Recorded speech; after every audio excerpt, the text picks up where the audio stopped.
Hello athlete, स्वागत है आप सभी का इस वीडियो में। और आज के इस वीडियो में हम लोग देखने वाले हैं कि हम लोग अच्छे से वार्म अप कैसे कर सकते हैं। एक अच्छा वार्म अप आपको बहुत सारी इंजरीज से बचाता है और आपको एक अच्छे वर्कआउट सेशन के लिए प्रिपेयर भी करता है। तो इसलिए हमें वार्म अप को अच्छे से सीरियसली लेना चाहिए और कोशिश करना चाहिए कि हमारे हर वर्कआउट से पहले या हर कॉम्पिटिशन से पहले हम जितना हो सके उतने अच्छे तरीके से वार्म अप करें। और आज इस वीडियो में मैं आपको बताऊंगा कि आप सही तरीके से वार्म अप कैसे कर सकते हो।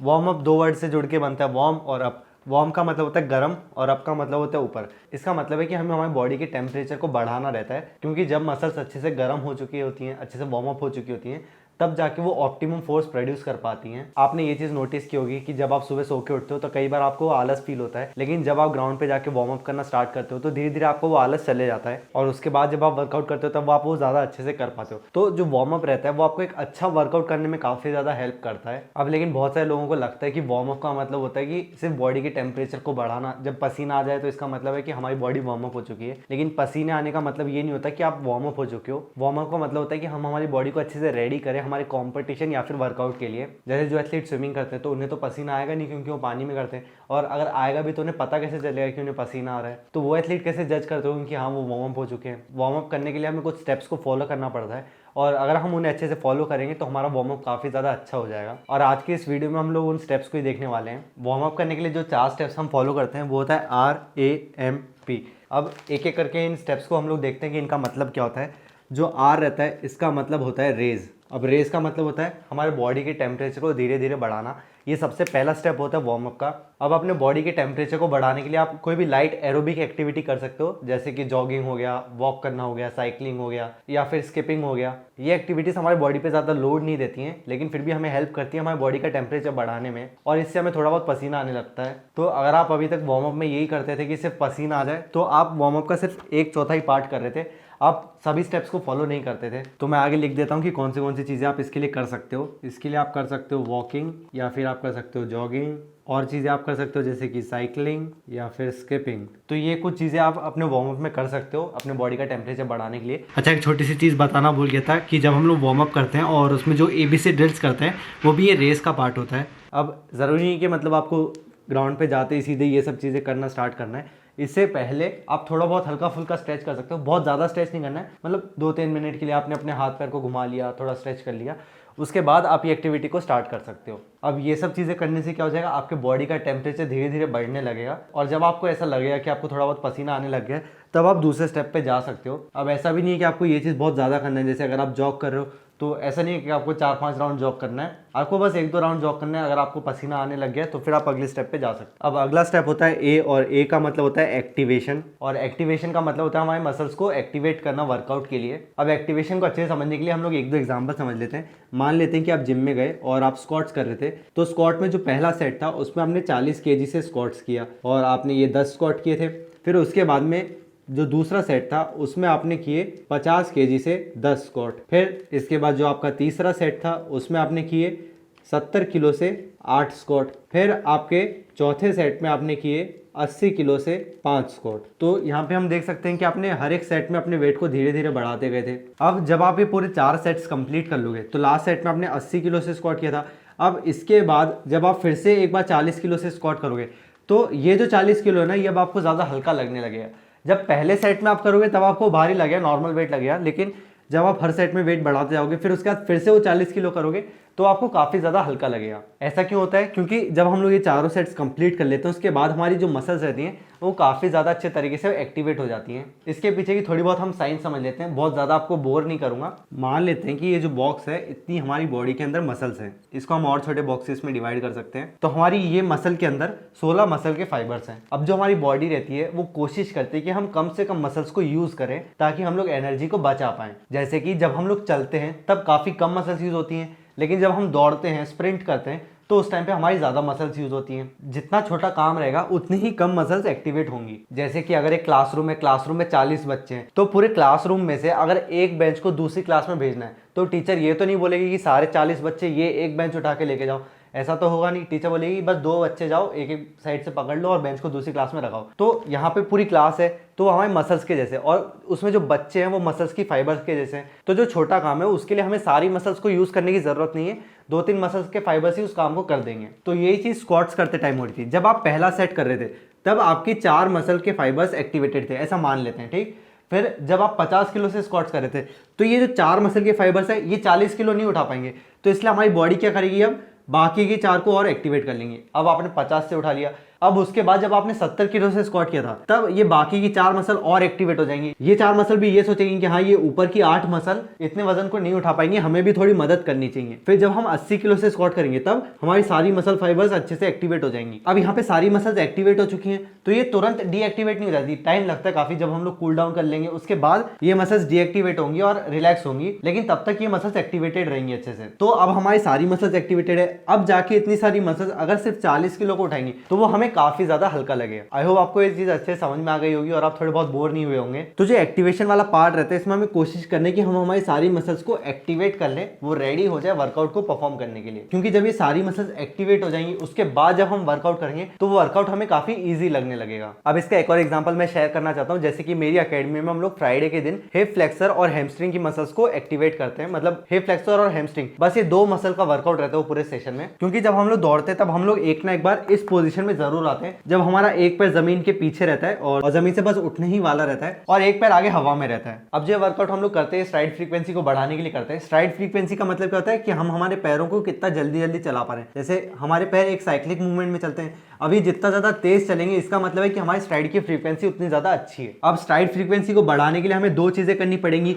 हमारा जो पैर आगे है उसे जल्दी से पीछे फेंकना है और जो हमारा पैर पीछे है उसे जल्दी से आगे लेके आना है। तो ये 2 चीजें हमें करनी है स्ट्राइड की फ्रीक्वेंसी को बढ़ाने के लिए। अब जो पैर हमारा आगे है इसको पीछे फेंकने के लिए हमारी सबसे ज्यादा मसल यूज होती है हैमस्ट्रिंग की। ये हमारे हैमस्ट्रिंग की जो मसल रहती है ये सबसे ज्यादा यूज होती है पैर को पीछे फेंकने में। और जो ये पैर पीछे है इसको आगे लाने के लिए हमारे हिप फ्लेक्सर की मसल काफी ज्यादा यूज होती है। जो पैर आगे है उस पैर के हैमस्ट्रिंग की मसल और जो पैर पीछे है उसके हिप फ्लेक्सर की मसल। तो इसलिए जो फ्राइडे को हम लोग वर्कआउट करते हैं उसमें हम लोग सिर्फ ये 2 मसल्स की स्ट्रेंथनिंग पे काम करते हैं। अब पिछले हफ्ते जब हमने ये वाला सेशन किया था तब हमने हैमस्ट्रिंग की 8-9 एक्सरसाइज की थी और हिप फ्लेक्सर की भी 8-9 एक्सरसाइज करी थी। तो टोटल 18 कुछ एक्सरसाइजेस थी और ये वर्कआउट को भी 9-10 एथलीट्स ने किया था कंप्लीट। अब जब ये वर्कआउट किया था तो काफी अलग अलग तरह की एक्सरसाइजेस थी और सबके हैमस्ट्रिंग और हिप फ्लेक्सर काफी अच्छे तरीके से एक्टिवेट हो चुके थे, हल्के हल्के भर चुके थे। और जब हमने ये वर्कआउट को कंप्लीट करा उसके बाद मैंने सब एथलीट्स को बोला कि अब तुम जाके 30-40 मीटर के स्ट्राइड्स लगाओ। और जब उन्होंने वो स्ट्राइड्स को लगाया तो उनका जो फॉर्म था वो काफी ज्यादा अच्छा हो चुका था और वो भी अपने रिव्यू शेयर करके बता रहे थे कि मतलब उन्हें अपने पैरों को उठाना नहीं पड़ रहा था, उनके पैर अपने आप उठ रहे थे, अपने आप पीछे जा रहे थे, बिना एफर्ट लगाए वो काफी ज्यादा तेज दौड़ पा रहे थे और उनकी टेक्निक भी काफी ज्यादा अच्छी हो चुकी थी। अब जब उन्होंने हैमस्ट्रिंग और हिप फ्लेक्सर्स की काफी सारी एक्सरसाइजेस करी थी तो उनकी ये मसल्स अच्छे से एक्टिवेट हो चुकी थी और एक्टिवेट होने के बाद जब हम लोग कोई भी चीज करते हैं तो हम लोग उसको ज्यादा अच्छे से कर पाते हैं और हमें वो चीज करने में कम एफर्ट लगता है। अब लेकिन आपको एक्टिवेशन करना कैसे है, इसमें आपको कुछ एक्सरसाइजेस को करना पड़ेगा।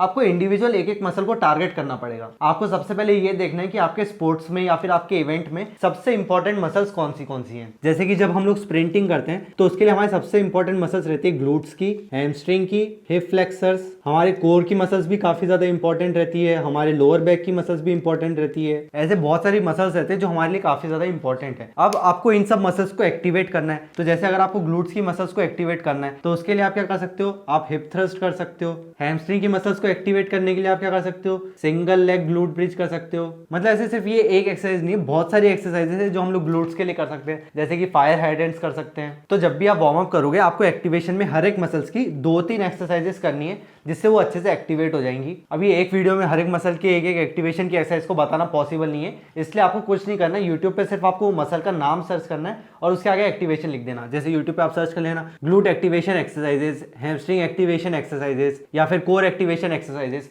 फिर आपको कुछ एक्सरसाइज मिल जाएंगी और फिर उन एक्सरसाइजेस को यूज करके आप अपनी मसल्स को एक्टिवेट कर सकते हो अच्छे से। अब एक्टिवेशन के बाद हम लोग अगला स्टेप देख लेते हैं। अगला स्टेप होता है एम और एम का मतलब होता है मोबिलाइज। अब मोबिलाइज का मतलब होता है हमारे जॉइंट्स को अच्छे तरीके से खोलना। अब इसमें हम लोग बहुत सारे डायनामिक मूवमेंट्स करते हैं, जैसे कि लेग स्विंग हो गया जिसमें हम लोग हमारे पैर को आगे पीछे से स्विंग करते हैं, या फिर जो स्कॉर्पियन स्ट्रेच हो गया हम लोग लेट के करते हैं। अब इस चीज में हम लोग एक और चीज को ऐड कर सकते हैं जो होता है हडल मोबिलिटी ड्रिल्स। जो हडल मोबिलिटी ड्रिल्स रहती है वो काफी ज्यादा हेल्प करती है इस फेज में वार्म अप के। अब आपको हडल के ऊपर जंप करने नहीं लगना है। हडल के ऊपर जब हम लोग वो स्लो वॉकिंग वाले ए स्किप्स करते हैं या फिर एक हडल के ऊपर से गए फिर दूसरे हडल के नीचे से आए, इस टाइप की जो ड्रिल्स रहती है वो मोबिलिटी में आती हैं। और अगर आपके वेट ट्रेनिंग का सेशन है तो इस पार्ट में आप लोग ओवरहेड स्क्वाट कर सकते हो, डीप स्क्वाट कर सकते हो। ये चीज आपको मोबिलिटी इंप्रूव करने में हेल्प करेंगी। अब आपको एक और चीज का ध्यान देना है कि जो ये मोबिलिटी वाला पार्ट है इसमें आपको डायनामिक स्ट्रेचेस यूज करना है, आपको स्टैटिक स्ट्रेच नहीं करना है। स्टैटिक स्ट्रेच क्या होता है, हम लोग कोई एक पोजीशन को होल्ड करके स्ट्रेच करते हैं उस टाइप की स्ट्रेचिंग आपको वार्म अप में नहीं करनी है बिल्कुल भी। आपको डायनामिक स्ट्रेचिंग करनी है जिसमें हम लोग मूवमेंट के साथ मसल्स को स्ट्रेच करते हैं। अब अगर आप चाहते हो कि मैं मोबिलिटी के लिए एक अलग से वीडियो बनाऊं जिसमें मैं एक्सप्लेन करूं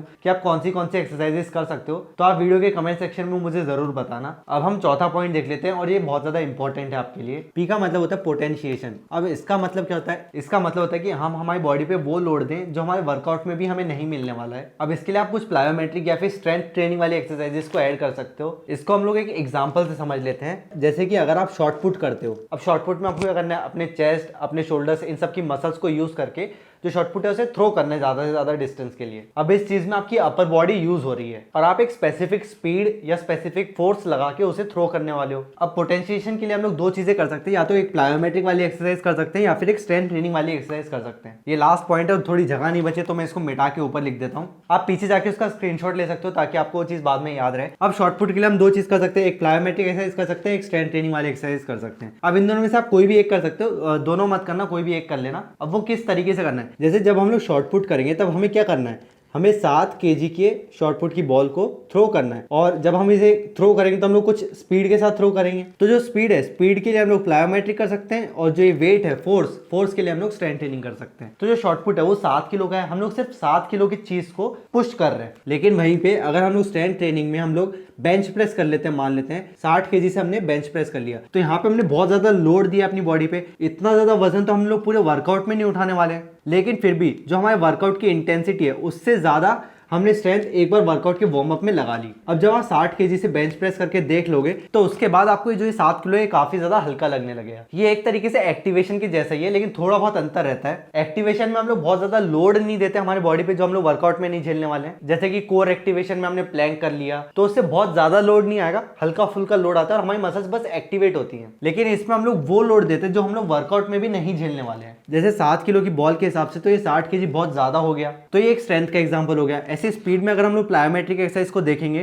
तो हम लोग इसमें क्या कर सकते हैं? एक्सप्लोसिव पुशअप्स कर सकते हैं, वो भी बैंड के साथ में। अब इस टाइप के पुशअप में क्या होगा? हम लोग बहुत ज्यादा स्पीड से पुश कर रहे हैं। इतनी ज्यादा स्पीड से तो हम लोग पूरे वर्कआउट में भी नहीं पुश करने वाले हैं। और अगर हम लोग ये चीज करेंगे हमारे वार्म अप में तो हमारे जॉइंट्स के पास के जो टेंडन्स रहते हैं वो अच्छे से फायर अप हो जाएंगे। तो जो पोटेंशिएशन होता है ना, इसका मतलब यही होता है कि हम लोग हमारी बॉडी पे वो लोड दें जो हम लोग वर्कआउट के टाइम पे नहीं झेलने वाले हैं। जैसे वर्कआउट के टाइम पे हम लोग बहुत ही हल्के वजन से वो एक्सरसाइज करेंगे तो हम लोग वार्म अप में ही एक बार उससे बहुत ज्यादा भारी वजन उठा के देख लेते हैं। वर्कआउट में हम लोग एक सर्टेन स्पीड के साथ वो एक्सरसाइज को करेंगे तो हम लोग वार्म अप में एक बार उससे ज्यादा स्पीड में कोई एक्सरसाइज को करके देख लेते हैं। ये होता है पोटेंशिएशन का मतलब। अब ये चीज हर एक इवेंट के हिसाब से अलग रहेगा। जैसे इस चैनल पे बहुत सारे एथलीट स्प्रिंट या जंप्स करते हैं तो हम लोग जो पोटेंशिएशन है ये एक बार स्प्रिंट एथलीट्स के लिए भी देख लेते हैं। जैसे कि आप 100 मीटर करते हो और आप अपने वर्कआउट सेशन में रेपिटेशन लगाने वाले हो तो उसके लिए आप दो चीजें कर सकते हो, एक हो गया प्लायोमेट्रिक और एक हो गया स्ट्रेंथ। ये मतलब दो टाइप के मूवमेंट तो हर इवेंट में होंगे, मतलब प्लायोमेट्रिक और स्ट्रेंथ। एक होता है स्लो लेकिन ज्यादा फोर्स लगाने वाली एक्सरसाइज,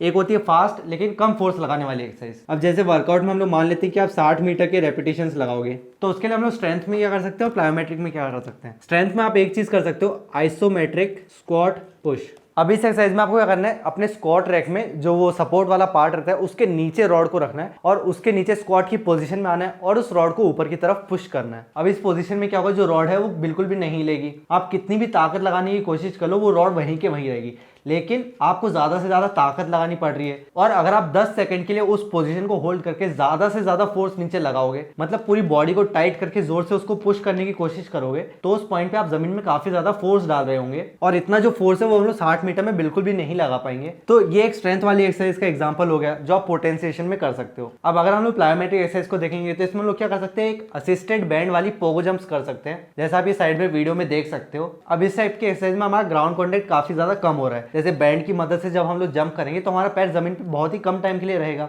जैसे हमारा पैर जमीन पे आएगा हम लोग तुरंत जंप कर रहे हैं, तो इतना कम ग्राउंड कांटेक्ट टाइम होना इस रेपिटेशन में मुश्किल रहेगा। तो ये दो टाइप की एक्सरसाइज हो गई, एक हो गई जिसमें हम लोग बहुत ज्यादा फोर्स लगा रहे हैं और एक हो गई जिसमें हम लोग बहुत ज्यादा स्पीड से कोई एक्सरसाइज को कर रहे हैं। अब जो एक अच्छा वार्म अप रहता है ये आपको काफी ज्यादा हेल्प करता है इंजरीज से बचने में। लेकिन अगर आपको इंजरीज से बचना है तो उसके लिए एक और उपाय है और वो है कि आपको अपनी स्लीप के ऊपर काफी ज्यादा ध्यान देना चाहिए। अगर आप अच्छे से रेस्ट करोगे तो आपकी रिकवरी काफी ज्यादा अच्छी हो जाती है। और अगर आप अपनी रिकवरी को बढ़ाना चाहते हो और अपनी स्लीप को इंप्रूव करना चाहते हो तो उसके लिए आप ये साइड वाला वीडियो जरूर देख सकते हो। अब हम अगले वीडियो में मिलेंगे, तब तक के लिए बाय बाय और आपके ट्रेनिंग के लिए ऑल द बेस्ट।